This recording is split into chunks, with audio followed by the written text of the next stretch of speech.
Olá, alma bonita. Você está esperando clareza ou evitando agir? Meu nome é Mona Lisa Barcelos. Sejam muito bem-vindos ao meu canal As Cartas para mim. Hoje eu trouxe um trecho de O Poder do Agora e hoje a gente vai falar um pouco sobre esperar certeza. Por muitas vezes a gente espera ter aquela certeza, né? Nossa, será que eu tô agindo certo? Nossa, será que eu tô no caminho certo? E aí eu já fui essa pessoa. Às vezes eu ainda dou uma tropeçada assim, em procurar confirmações, né? Ai, se eu ver um carro verde na rua, é certeza que eu tô no caminho certo. Ai, se eu ver não sei o quê, é certeza que eu tô no caminho certo. Aí você quer confirmação, você quer ver tarô, você é a louca do tarô. Não tô falando mal do tarô, tá, gente? Eu adoro ver essas coisas de tarô. Eu acho que é uma ferramenta muito importante para nós, seres humanos, eu vejo, mas eu não levo isso como uma confirmação de que eu estou no caminho certo, como algo de que eu preciso para continuar, sabe? Eu não vejo mais dessa forma. E é uma coisa que eu quero deixar bem claro aqui, que às vezes a gente quer ver sinal em tudo, sabe? A gente quer que algo externo aconteça para que a gente se sinta ah, naquele caminho, sabe? É esse o contexto aqui, tá? E eu vou ler aqui o trecho. Está no livro O Poder do Agora, que eu estou lendo, na página 47. Vamos lá. É um, é um trecho um pouco grande. Se tiver barulho aí, vocês ignoram. A busca do ego pela plenitude. Um outro aspecto do sofrimento emocional é uma profunda sensação de falta, de incompletude, de não se sentir inteiro. E em algumas pessoas isso é consciente, em outras não. Quando está consciente, a pessoa tem uma sensação inquietante de que não é respeitada ou boa o bastante. Na forma inconsciente, essa sensação se manifesta indiretamente como um anseio, uma necessidade ou uma carência intensa. Em ambos os casos, as pessoas podem acabar buscando compulsivamente uma forma de gratificar o ego e preencher o buraco que sentem por dentro. Assim, empenham-se em possuir propriedades, dinheiro, sucesso, poder, reconhecimento ou um relacionamento especial para se sentirem melhores e mais completas. Porém, mesmo quando conseguem todas essas coisas, percebem que um buraco ainda está ali e não tem fundo. As pessoas veem, então, que estão realmente em apuros, porque não podem mais se enganar. Na verdade, elas continuam tentando agir como antes, mas isso se torna cada vez mais difícil. Enquanto o ego dirige a sua vida, não conseguimos nos sentir à vontade, em paz ou completos, exceto por breves períodos, quando acabamos de ter um desejo satisfeito. O ego precisa de alimento e proteção o tempo todo. Tem necessidade de se identificar com coisas externas, com propriedades, status social, trabalho, educação, aparência física, habilidades especiais, relacionamentos, histórias pessoais ou familiares, ideais políticos e crenças religiosas. Só que nada disso é você. Levou um susto ou sentiu um enorme alívio? Mais cedo ou mais tarde você tem que abrir mão de todas essas coisas. Pode ser difícil de acreditar. E eu não estou aqui pedindo a você que acredite que a sua identidade não está em nenhuma dessas coisas. Você vai conhecer por si mesmo a verdade. Lá no fim, quando sentir a morte se aproximar, morte significa um despojar-se de tudo o que não é você. O segredo da vida é morrer antes que você morra e descobrir que não existe morte. Bem profundo, né? Eu escolhi esse trecho há um tempo e eu não me lembrava de quão profundo ele é. E eu acho que uma das maiores lições aqui desse trecho é que nada externo é você. Nada que você acha que te define, na verdade, é você. E que a gente precisa de confiar no que está dentro. Muitas pessoas passam a vida inteira evitando o interno. Não olham para dentro, não olham para suas sombras, não olham para o que está dentro, às vezes te corroendo. E eu acho que isso é a definição de passar uma vida sem viver ela. Eu trouxe aqui alguns passos para a gente parar agora de esperar certeza. E a primeira delas é confiar em si. Eu já tenho um tempo que eu tô nessa parte de confiar em mim.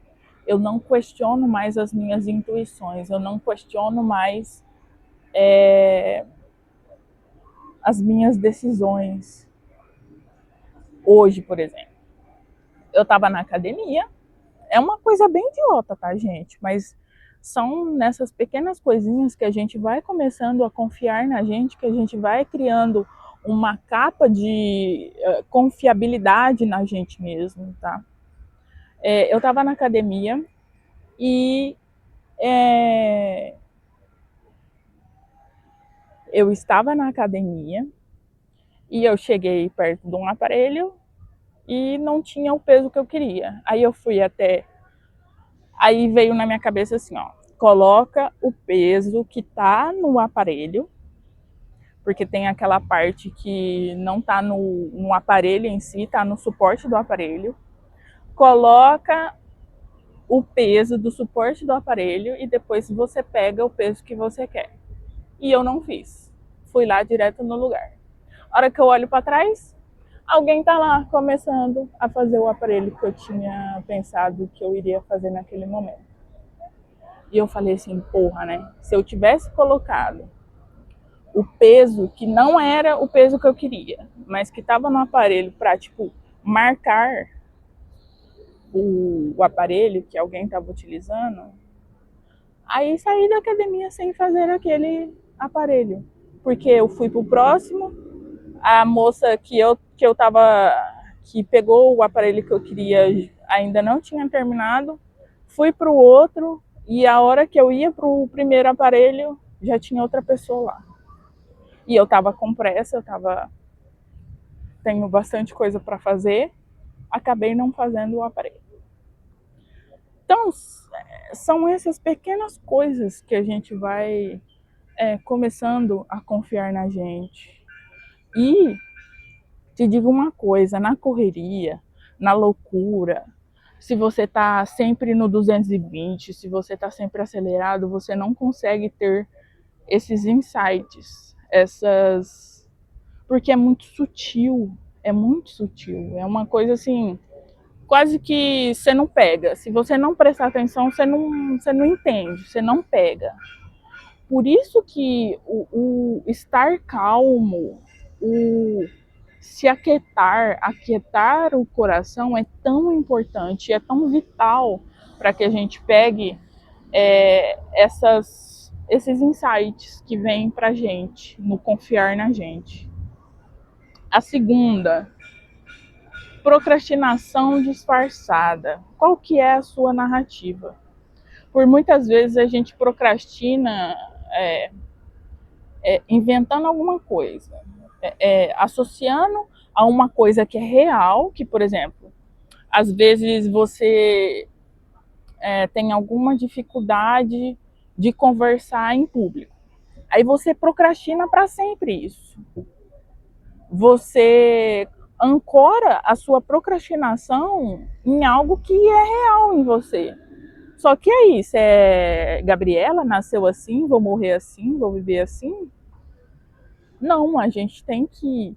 A gente veio aqui para evoluir, e é justamente nesses pontos que às vezes a gente sente maior dificuldade que a gente tem que evoluir, que a gente vai ter um resultado muito melhor do que a gente imaginava. Terceiro, a ação gera clareza. Então, se você ficar no sofá da sua casa esperando alguém ir lá te falar alguma coisa, se você ficar no sofá da sua casa esperando alguém te salvar, sinto muito, isso nunca vai acontecer. Nunca, nunca. Ninguém nunca relatou isso na vida. Ontem era domingo. E aí tava esse nubladão aí. Tá bem nublado hoje, ontem. O inverno tá na porta aí. E eu falei assim, cara, eu vou caminhar. Eu vou caminhar, fui, caminhei. E às vezes a gente procrastina uma coisa que em meia hora já resolveu o seu problema. Em meia hora eu caminhei. Fui caminhar, andei acho que quase 3 quilômetros em meia hora.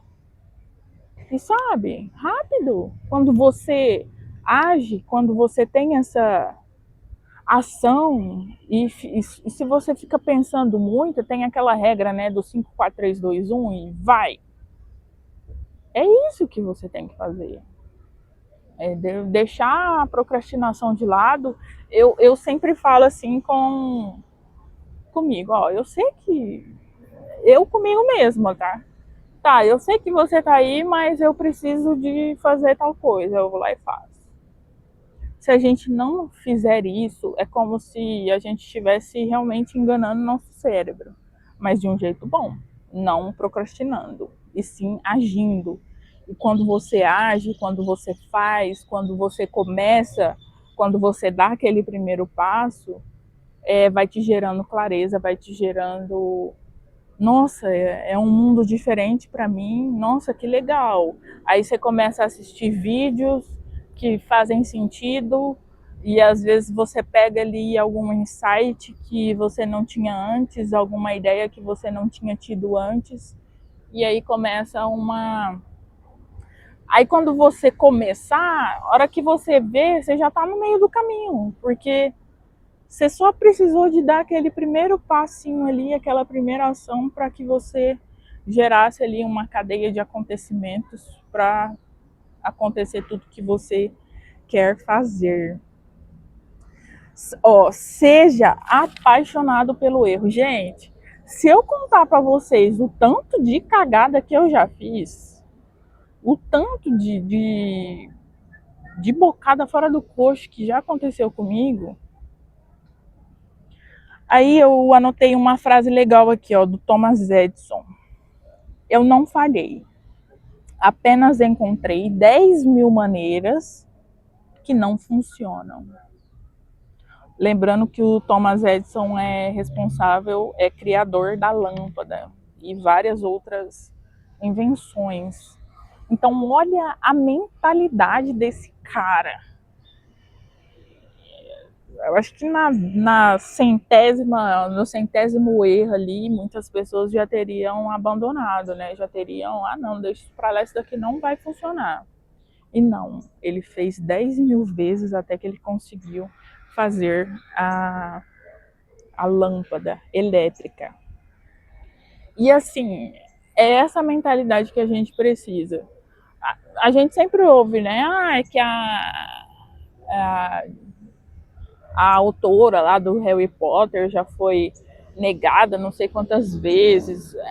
A gente sabe. E por que a gente não tenta? Por que a gente não age? Por que a gente não é apaixonado pelo problema? Por que a gente não é apaixonado pelo erro? eu sempre falo, eu lembro que às vezes eu ficava frustrada nos meus serviços, porque eu sempre ia pro meu chefe assim, nossa, eu errei. Nossa, aconteceu tal coisa. Nossa, porque, sabe assim, sempre no erro ali, no erro. E todo mundo lá de boa. Ninguém ia lá. E eu falava assim, cara, se eu tô errando, é porque eu tô tentando. Se eu tô errando, é porque eu tô tentando. Se eu tô errando, é porque eu tô tentando. E aí eu continuava até que desse certo.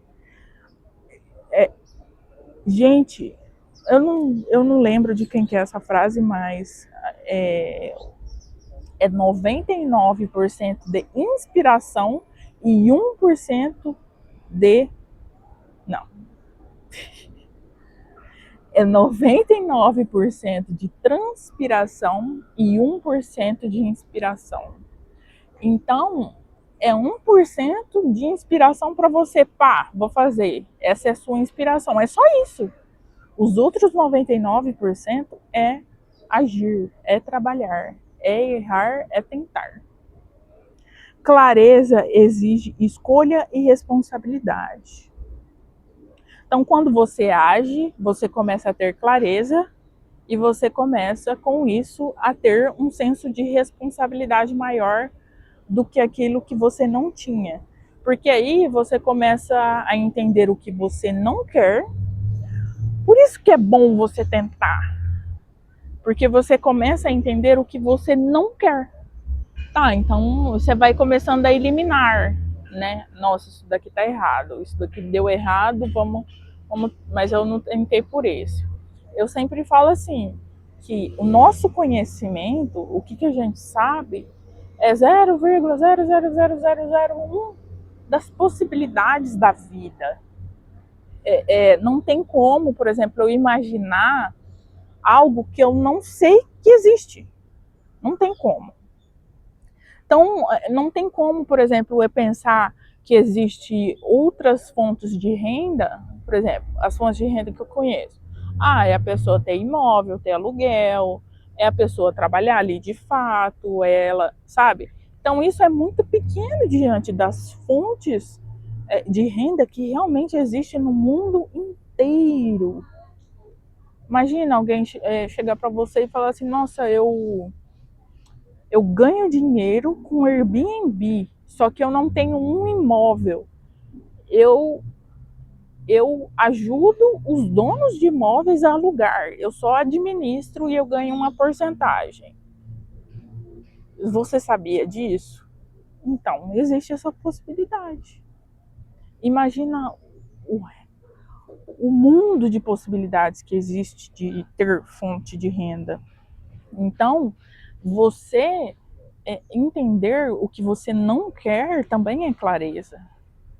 Você entender que aquele caminho não é o que você quer ou que você errou e que você não vai mais voltar para aquele lugar também é uma clareza. E por onde eu começo? Primeiro a gente começa por onde a gente gosta, pelo que a gente gosta de fazer, pelo que a gente aspira, né? Nossa, isso daqui me deixa satisfeito, me deixa completo, me deixa o que me faz feliz. E uma pergunta muito importante que eu vou deixar aqui para vocês. Se eu não tivesse aplausos, o que eu faria do mesmo jeito? O que dentro de mim me satisfaria, mesmo se ninguém tivesse ali para me aplaudir isso? Eu, por mim mesma, me deixaria feliz, me deixaria completa, me deixaria plena em fazer aquilo. Eu acho que isso é muito importante, porque a partir do momento que a gente realmente gosta do que a gente faz, que a gente realmente se satisfaz com aquilo, o aplauso é uma consequência. E se não tiver, tudo bem. Porque eu estou satisfeita com o meu trabalho, eu estou satisfeita com o que eu estou fazendo como pessoa, como às vezes profissional. E eu acho que isso é muito importante. Eu acho que isso é muito inspirador. Ai, Mona Lisa, mas essa não é a minha realidade. Eu gosto de pintar, só que eu sou uma advogada, eu sou, sei lá. Começa a pintar, aquilo te deixa satisfeita. Mas pensa no modelo de negócio que isso vai casar ali com o que você faz hoje, com o que realmente dá dinheiro, né, para você ali, para você comer, para você ter as suas necessidades básicas. E eu acho que a sua paixão em fazer aquilo, a sua energia em fazer aquilo de um jeito tão seu, tão bonito, vai inspirar outras pessoas e com isso vai trazer dinheiro, sabe? Meu Deus, abriu um sol arregalado aqui, que eu tô bem de frente pro sol. Enfim, então se inspirem, entenda o que você realmente gosta. Eu gosto de pensar assim, sabe? Às vezes a gente se distancia tanto da nossa criança interior, da nossa criança que a gente foi. Nossa, como que eu era? O que eu gostava de fazer? O que realmente me deixava muito feliz em fazer? Quando a gente para refletir, eu acho que isso abre um caminho de possibilidades para a gente. Nossa, eu gostava de tocar teclado, mas aconteceu tantas coisas que não deu para eu continuar. Tá, mas isso te fazia feliz? Nossa, me fazia muito feliz. Por que você não tenta hoje? Às vezes não é para você se tornar uma profissional, né? Tipo, agora com 30 anos eu vou sair por aí tocando teclado e ganhar dinheiro. Às vezes não necessariamente, mas se você se sente satisfeita com isso, se você gosta disso, por que não? Entende? Por que não? A gente gasta tanto tempo no celular, a gente gasta tanto tempo se preocupando com coisa que não faz sentido. Às vezes eu paro para pensar e eu falo, cara, não faz sentido nenhum eu estar pensando nisso agora. Não faz sentido nenhum eu estar preocupada com isso agora. Não faz sentido nenhum a gente se preocupar com o que está fora do nosso alcance, com o que está fora da nossa capacidade. O que a gente tem que se preocupar? Em nos tornar o nosso melhor amigo, que é o que eu sempre falo aqui nesse canal, em se tornar a sua melhor versão a ponto de alguém falar algum defeito seu e você concordar com ela. Falar, ok, eu entendo, eu sou isso daí mesmo. E daí? Vou fazer o quê? Sabe? Então, saia do celular, saia dessa procrastinação. E aí eu vejo muitas pessoas assim, nossa, que nada acontece para mim. Claro, você não vai fazer uma caminhada, você não vai seguir um hobby, você não sai nem na porta de casa, fica o dia inteiro no TikTok achando que vai salvar o mundo. Oxi, vai pra rua, vai caminhar, vai andar, nem que seja o seu quarteirão. Vai agir. A partir da ação vai te trazer a clareza. Às vezes você dando a volta no quarteirão, que você nem sabe quem são os seus vizinhos, você nem sabe como que é a sua rua, você nem sabe que tem uma padaria na esquina da sua casa às vezes. E às vezes aquilo te inspira de alguma forma, você vê alguém, você conhece alguém. Gente, o mundo é tão grande, o mundo é tão grande, e muita gente se prende a tão pouca coisa assim, sabe? Fica ali naquele mundinho. Ah, não, isso daqui tá bom. Ah, não, porque senão eu vou me machucar. Ah, não, senão não sei o que, não sei o que. Gente, abre a mente, abre o coração para as coisas boas que a vida está querendo te entregar. E você não está enxergando porque você está ocupada com coisa que você não vai mudar, com coisa que não está no seu alcance. Certo? Esse é o recado de hoje. Espero que... E fica aí com esse questionamento de o que você faria se não tivesse aplausos e você fizesse do mesmo jeito? Algo que te inspira, algo que te deixa feliz, algo que te deixa satisfeito com a vida, com as coisas. E faça o que for necessário para que você seja o seu melhor amigo, para que você se encare brutalmente e seja uma pessoa plena, feliz, certo? Muito obrigada por assistir esse vídeo. Meu nome é Mona Lisa Barcelos e eu te vejo no próximo vídeo. Até mais, alma bonita.